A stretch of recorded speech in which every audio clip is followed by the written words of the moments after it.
Hello, ನಮಸ್ಕಾರ ಸ್ನೇಹಿತರೆ. ಇವತ್ತು ನಾನು ಸ್ಟುಡಿಯೋದಲ್ಲಿಲ್ಲ. ಇವತ್ತು ನಾನು ಯಾವುದೋ ಒಂದು ಪ್ರೋಗ್ರಾಮ್ ಮೇಲೆ ಸ್ವಲ್ಪ ಬೆಂಗಳೂರು ಸಿಟಿಯಿಂದ ಹೊರಗಿದ್ದೀನಿ. ಇವತ್ತು ಜಮೀರ್ ಅಹ್ಮದ್ ಅವರಿಗೆ ಸಂಬಂಧಪಟ್ಟ ಹಾಗೆ ಒಂದಿಷ್ಟು ಮಾತಾಡೋಣ ಅಂತ ಬಂದಿದ್ದೀನಿ. ನಿಮಗೆ ಮೊನ್ನೆ ಡಿ.ಕೆ. ಶಿವಕುಮಾರ್ ಅವರು ಮುಖ್ಯಮಂತ್ರಿ ಆದಮೇಲೆ ಸಚಿವ ಸಂಪುಟದ ಮೊದಲ ಪಟ್ಟಿ ಬಿಡುಗಡೆ ಆಯಿತು. ಆ ಪಟ್ಟಿಯಲ್ಲಿ ಜಮೀರ್ ಅಹ್ಮದ್ ಹೆಸರಿರಲಿಲ್ಲ. ಜಮೀರ್ ಅಹ್ಮದ್ ಮುಸಲ್ಮಾನ ಕಮ್ಯುನಿಟಿಯ ಒಬ್ಬ ಒಳ್ಳೆ ಲೀಡರು.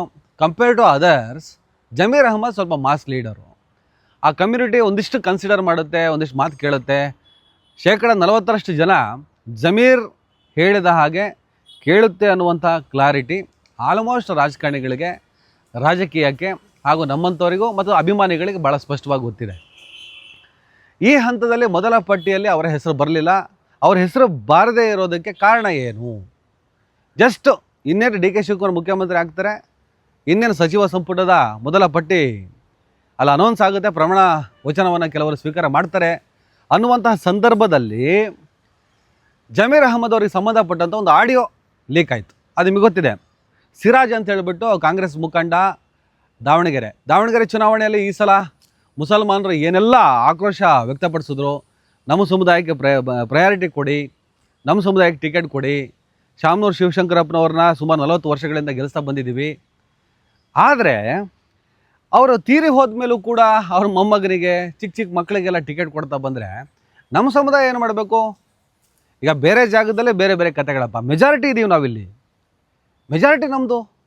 ಸುಮಾರು 80,000ಕ್ಕೂ ಅಧಿಕ ಮತಗಳಿದ್ದಾವೆ.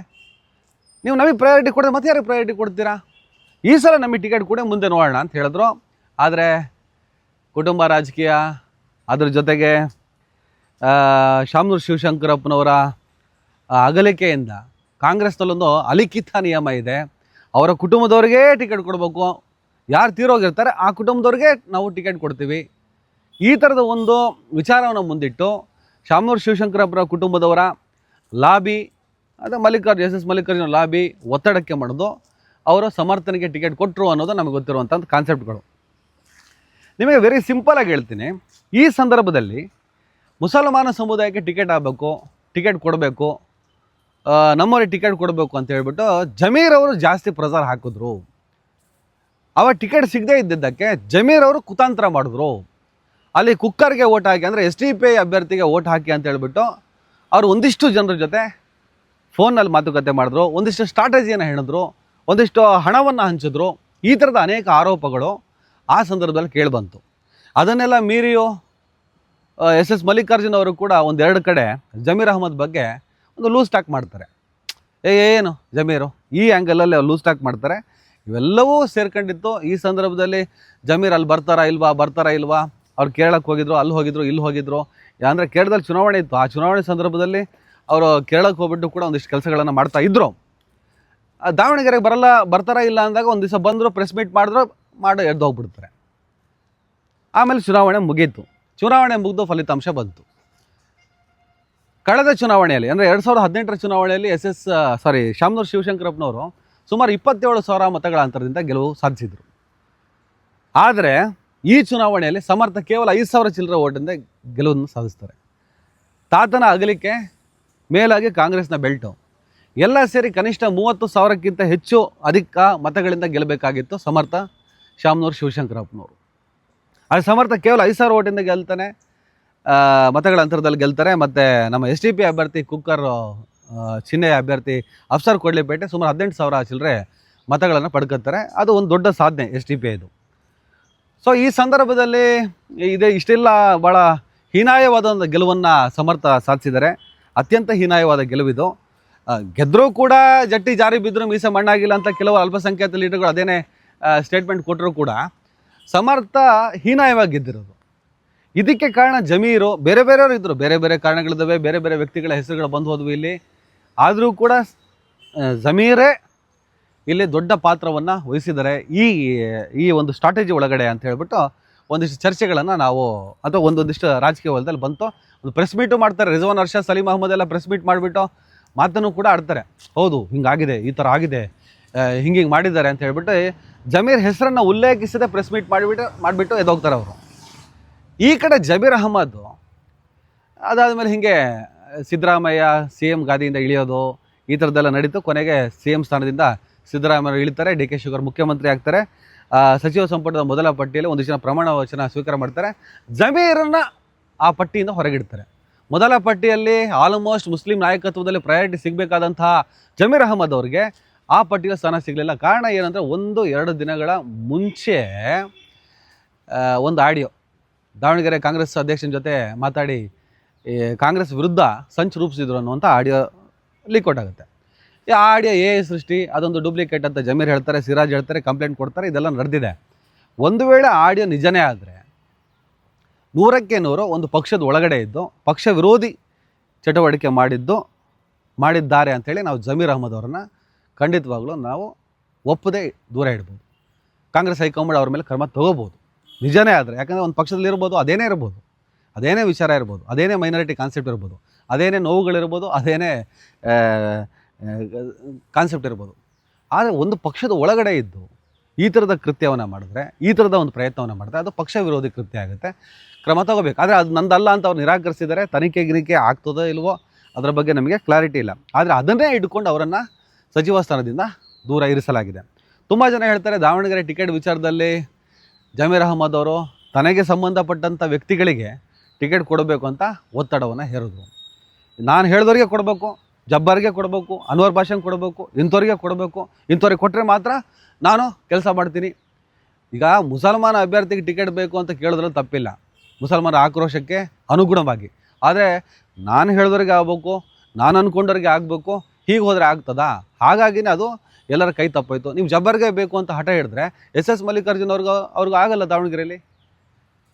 ಆ ಕಾರಣಕ್ಕೆ ನೀವು ಬೇಕು ಅಂತಲೇ ಇದೇನೋ ವಿಕಟನಕ್ಕಿಂತ ವಿಚಿತ್ರ ಕುತಂತ್ರದ ರಾಜಕೀಯ ಮಾಡ್ತೀರ ಅಂತೇಳಿ ಅವರ ಮಾತನ್ನು ಪರಿಗಣನೆಗೆ ತೆಗೆದುಕೊಳ್ಳಲಾಗದೆ ಕಡೆಗೆ ಮಾತುಕತೆ ಬಿದ್ದು ಸಮರ್ಥನೆಗೆ ಲಾಸ್ಟಿಗೆ ಟಿಕೆಟ್ ಸಿಕ್ಕು ಅವರು ಅಲ್ಲಿ ಚುನಾವಣೆಗೆ ಸ್ಪರ್ಧೆ ಮಾಡಿದ್ರು ಅಂತ ಹೇಳ್ಬಿಟ್ಟು ಕೆಲವರು ವಾದ ಮಾಡ್ತಾರೆ. ಆದರೆ ಬಹಳ ಗಮನದಲ್ಲಿರಲಿ, ಅಲ್ಲಿನ ಟಿಕೆಟ್ ಅನೌನ್ಸ್ ಆಗೋದಕ್ಕಿಂತ ಮುಂಚಿತವಾಗಿಯೇ ಸಮರ್ಥ ಶಾಮನೂರು ಶಿವಶಂಕರಪ್ಪನವರು, SS ಮಲ್ಲಿಕಾರ್ಜುನ್, ಪ್ರಭಾ ಮಲ್ಲಿಕಾರ್ಜುನ್, ಸಮರ್ಥ ಇವರು 3 ಜನ ಹೋಗ್ಬಿಟ್ಟು ನಾಮಿನೇಷನ್ ಮಾಡಿರ್ತಾರೆ. ಟಿಕೆಟೇ ಅನೌನ್ಸ್ ಆಗಿರಲ್ಲ. ಹೀಗೆಲ್ಲ ಪಿತೂರಿ ಆಯಿತು, ಹಾಗಾಗಿ ನಾವು ಹೀಗೆಲ್ಲ ಮಾಡಿದ್ವಿ ಅನ್ನೋದಕ್ಕೆ ಫಸ್ಟೇ ಹೋಗ್ಬಿಟ್ಟು ನೀವು ನಾವೇ ಇಲ್ಲಿನ ಅಭ್ಯರ್ಥಿ ಅಂತ ಹೇಳ್ಬಿಟ್ಟು ಸ್ಪಷ್ಟವಾದ ಸಂದೇಶವನ್ನು ಕಾಂಗ್ರೆಸ್ ಹೈಕಮಾಂಡಿಗೆ ಕೊಟ್ಟಾಗಿತ್ತು. ನೀವು ನಮಗೆ ಟಿಕೆಟ್ ಸಿಕ್ಕಿಲ್ಲ ಅಂದರೆ ನಾವೇನು ಮಾಡ್ತೀವಿ ಗೊತ್ತಾ ಅಂತ ತೋರಿಸಾಗಿತ್ತು. ಆಮೇಲೆ ಇದು ಯಾವುದೋ ಜಮೀರ್ದು ಅದೇನೋ ಪರ್ಸ್ನಲ್ಲು ಕ್ಯಾಂಡಿಡೇಟು ಒಪ್ಪಂದ ಕರ್ಮ ಕಾಂಡ ಎಲ್ಲವನ್ನು ನೀವು ಮಾತಾಡ್ತಾ ಬಂದ್ರಿ. ಏನೇ ಸ್ನೇಹಿತರೆ, ಈಗೇನಾಗಿದೆ, ಸಿದ್ದರಾಮಯ್ಯನ ವಿಚಾರದಲ್ಲಿ ದೃಢವಾದ ತೀರ್ಮಾನವನ್ನು ತೆಗೆದುಕೊಂಡಂಥ ಹೈಕಮಾಂಡ್ ಆಮೇಲೆ ಕೆಲವರಿಗೆ ನಮಗೆ ಆ ಪದವಿ ಬೇಡ, ಈ ಸಚಿವ ಸ್ಥಾನ ಬೇಡ ಅಂತ ರಾಮಲಿಂಗಾರೆಡ್ಡಿ ಸೇರಿದಾಗ ಕೆಲವರು ಗಲಾಟೆ ಮಾಡಿದಾಗ ಸಮಾಧಾನ ಮಾಡಿ ನೋಡಿ, ಕನ್ವಿನ್ಸ್ ಮಾಡಿ ನೋಡಿ, ಮಾತು ಕೇಳಿಲ್ಲ ಅಂದರೆ ಗೆಟ್ ಲಾಸ್ಟ್ ಅಷ್ಟೇ ಅನ್ನುವಂಥ ತೀರ್ಮಾನಕ್ಕೂ ರಾಹುಲ್ ಗಾಂಧಿ ಬಂದರು ಅನ್ನುವಂಥ ಚರ್ಚೆಗಳನ್ನು ನಾವು ನೋಡ್ತಾ ಬಂದ್ವಿ. ನಾನು ಅದಕ್ಕೆ ಸಂಬಂಧಪಟ್ಟ ಎಪಿಸೋಡ್ ಕೂಡ ಮಾಡಿದ್ದೀನಿ. ಈಗ ಜಮೀರ್ ಅಹಮದ್ ವಿಚಾರದಲ್ಲಿ ಮೊದಲ ಪಟ್ಟಿಯಲ್ಲಿ ಅವ್ರ ಹೆಸರಿಲ್ಲ ಅಂದ ತಕ್ಷಣ ಇಡೀ ಕರ್ನಾಟಕದಲ್ಲಿ ಅಲ್ಲಲ್ಲಿ ಸ್ವಾಮೀಜಿಗಳಿಂದ ಸೇರಿ ಅಭಿಮಾನಿಗಳವರೆಗೂ ಒಂದಿಷ್ಟು ಕಾಂಗ್ರೆಸ್ ಪಕ್ಷಕ್ಕೆ ಹೈಕಮಾಂಡ್ಗೆ ಬೆದರಿಕೆ ಹಾಕುವ ಕೆಲಸವನ್ನು ಅಥವಾ ತಮ್ಮ ಅಸಮಾಧಾನವನ್ನು ವ್ಯಕ್ತಪಡಿಸುವ ಕೆಲಸವನ್ನು ಅಥವಾ ಒತ್ತಡವನ್ನು ಹೇರುವ ಪ್ರಯತ್ನವನ್ನು ಮಾಡ್ತಾ ಇದ್ದಾರೆ. ಬಟ್ ಕೆಲವರು ಹೇಳ್ತಾರೆ ಇದು ಜಮೀರೇ ಮಾಡಿಸ್ತಾ ಇರೋದು, ಜಮೀರು ತಾನು ಎಷ್ಟು ಪ್ರಭಾವಿ, ಬರೀ ಮುಸಲ್ಮಾನರು ಮಾತ್ರ ಅಲ್ಲ ಎಲ್ಲ ಸಮುದಾಯದವರು ಕೂಡ ನನ್ನ ಪರ ಇದ್ದಾರೆ ಅಂತ ತೋರ್ಸೋಕ್ಕೆ ಪ್ರಯತ್ನ ಪಡ್ತಿದ್ದಾರೆ ಅಂತ ಕೆಲವು ವಿರೋಧಿಗಳು ಅಥವಾ ಸ್ನೇಹಿತರು ಅಥವಾ ನಿಜಾನ ಸುಳ್ಳು ಒಂದಿಷ್ಟು ಜನ ಮಾತಾಡ್ತಾ ಇದ್ದಾರೆ.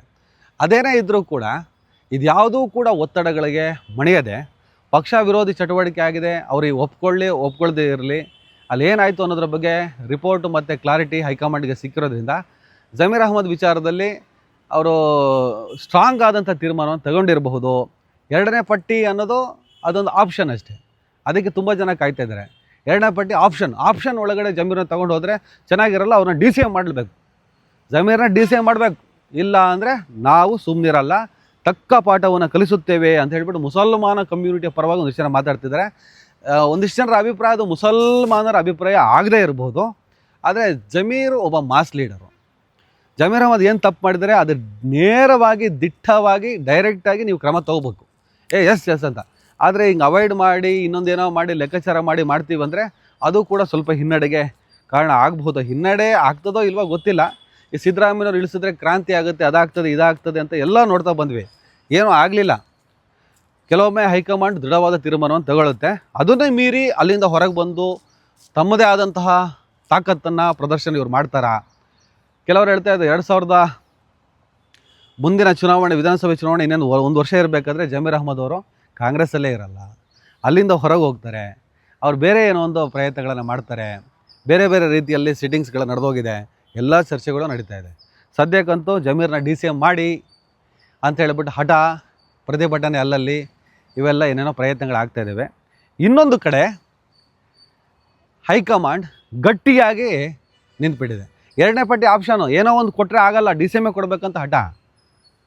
ಏನಾದರೂ ಒಂದು ಕೊಟ್ಟರು ಅದು ಕೂಡ ಹೈಕಮಾಂಡಿಗೆ ತಕ್ಕ ಮಟ್ಟಿಗೆ ನೋಡಿದ್ರಾ, ನೀವೇನು ಮಾಡಿದ್ರಿ ಆ ದಾವಣಗೆರೆಯಲ್ಲಿ ಅದರ ಪ್ರತಿಫಲ ತಾವು ಉಣ್ತಾ ಇದ್ದೀರಾ ಅಂತ ತೋರಿಸುವ ಪ್ರಯತ್ನ ಆಗ್ಬೋದು. ಒಂದು ವೇಳೆ ಆ ಪಟ್ಟಿಯಿಂದ ಹೊರಗೆ ಹೋದರೆ ಯಾರು ಜಮೀರ್ ಅಹ್ಮದ್ ಅವರು ಮುಂದೆ ತೀರ್ಮಾನಗಳು ಹೇಗಿರ್ತವೆ, ರಾಜಕೀಯದಲ್ಲಿ ಮುಸಲ್ಮಾನ ಕಮ್ಯುನಿಟಿ ಕಾಂಗ್ರೆಸ್ನ ಬಿಟ್ಟೇ ಹೋಗ್ತದ, ಹಂಗಿದ್ದಿದ್ರೆ ದಾವಣಗೆರೆಯಲ್ಲಿ ಸಮರ ಸೋಲ್ಬೇಕಾಗಿತ್ತು. ಬಟ್ ಒಂದು ಹಂತದಲ್ಲಿ ತಮ್ಮ ಆಕ್ರೋಶವನ್ನು ವ್ಯಕ್ತಪಟ್ಟು ತೋರಿಸಿದ್ದಾರೆ. ಅದರ ಪರಿಣಾಮವಾಗಿ ಹಿಜಾಬ್ ಅನ್ನೋ ವಿಚಾರದಲ್ಲಿ ಒಂದಿಷ್ಟು ಮುಸಲ್ಮಾನ ಸಮುದಾಯಕ್ಕೆ ಸಮಾಧಾನ ಮಾಡಿದೆ ಯಾರು ಕಾಂಗ್ರೆಸ್ಸು. ಇನ್ನು ಮೀಸಲಾತಿ ವಿಚಾರದಲ್ಲಿ ಒಂದಿಷ್ಟು ಮೂಮೆಂಟ್ಗಳನ್ನು ಮಾಡಬೇಕಾಗಿದೆ. ಈಗ ಸದ್ಯಕ್ಕೆ DK, BK, PK ಈ ಥರದ ಒಂದು ಕಾನ್ಫಿಡೆನ್ಸ್ ಮೇಲೆ ಎಲ್ಲರೂ ಈ ಸರ್ಕಾರದ ಕಾರ್ಯವೈಖರಿ ಬಗ್ಗೆ ಗಮನ ಕೊಡ್ತಿದ್ದಾರೆ. ಈ ನಡುವೆ ಒಂದಿಷ್ಟು ಜನರ ಅಸಮಾಧಾನ, ಅದರೊಳಗಡೆ ಜಮೀರ್ ಅನ್ನೋ ವಿಚಾರ ಎಲ್ಲಿಗೆ ಹೋಗಿ ನಿಲ್ಲುತ್ತೆ, ಎಲ್ಲಿಗೆ ಹೋಗಿ ತಲುಪುತ್ತೆ, ಇದನ್ನೆಲ್ಲ ನಾವು ಕಾದು ನೋಡೋಣ. ಸದ್ಯಕ್ಕಂತೂ ಹೈಕಮಾಂಡು ಬಗ್ಗೋ ಥರ ಕಾಣಿಸ್ತಾ ಇಲ್ಲ. ಸ್ವಲ್ಪ ಕಾಂಗ್ರೆಸ್ ಹೈಕಮಾಂಡ್ ಥರ ಕೆಲಸ ಮಾಡೋದಕ್ಕೆ ಶುರು ಮಾಡಿದೆ. ಜಮೀರ್ ಅಹ್ಮದ್ ತಮ್ಮ ಪ್ರಭಾವ ಯಾವ ಪ್ರಮಾಣದಲ್ಲಿ ವಿಸ್ತಾರವಾಗಿದೆ, ಈ ಪ್ರತಿಭಟನೆ ಮಾಡ್ತಿರೋರು ಅವ್ರ ಅಭಿಮಾನಿಗಳು, ಅವ್ರು ದುಡ್ಡು ಕೊಟ್ಟು ಮಾಡಿಸೋರು, ಇನ್ನೊಂದು ಮಾಡಿಸೋರು, ಏನೇನೋ ಹೇಳ್ತಿದ್ದಾರಲ್ಲ, ಆ ಥರ ಇದೆಯೋ ಎಲ್ಲದಕ್ಕೂ ಉತ್ತರ ಮುಂದಿನ ದಿನಗಳಲ್ಲಿ ಸಿಗುತ್ತೆ. ಇನ್ನಷ್ಟು ಅಪ್ಡೇಟ್ಗಳಿದ್ರೆ ಮತ್ತೆ ಮಾತಾಡೋಣ. ನಮಸ್ಕಾರ.